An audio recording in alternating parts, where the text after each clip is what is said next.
Šaleška dolina je pripravljena na prestrukturiranje iz premogovno obremenjene regije v energetsko varčno družbo.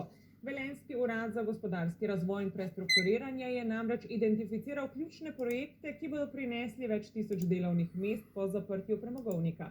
Dogovora o datumu zaprtja sicer še ni, bo pa ta nastopil precej pred prvotno načrtovanim zaključkom izkopavanja leta 2054.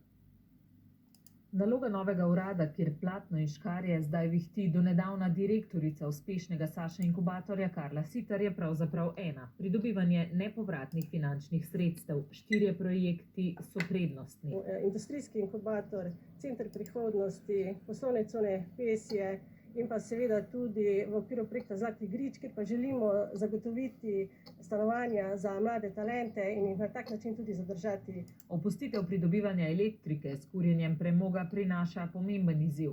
Bomo neposredno izgubili 4000 delovnih mest, ki jih je potrebno nadomestiti v drugih industrijah. Boj za vsako delovno mesto bo trd. Poleg naših 4 projektov, ki so nam prioriteta, pa seveda si želimo, da bi bili podprti tudi projekti naše lokalne energetske agencije, in sicer na temo vodikovih tehnologij in pa seveda komunalnega podjetja Velenje. Saj ogrevanje doline kmalu ne bo več stranski produkt kurjenja premoga. Še predtem bo dolina, kjer so sežigal šoštanjski termoelektrarni, ki bi nekoliko omilil finančni pritisk na ceno energije, ne bo primorana plačevati dražje ogrevanje. Časi, ko v velenjskem premogovniku ne bodo več izkopavali premoga, ko bo ta deponija za nami povsem prazna, se hitro približujejo. Za takrat pa bo v Evropskem skladu za pravičen prehod na voljo 248 milijonov evrov.